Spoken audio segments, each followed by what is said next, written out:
How to make Lego flowers from an unlikely piece.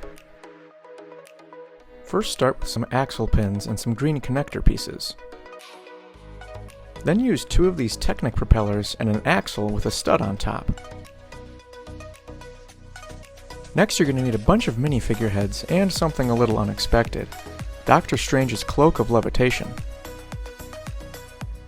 Connect 2 mini figureheads and have them facing opposite ways, then attach the cape in the middle.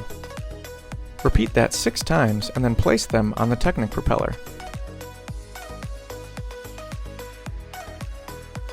Then use a Technic spacer on the axle and connect it to your flower stem. Use an antenna and a couple round 1x1s and place it in the center of the propellers.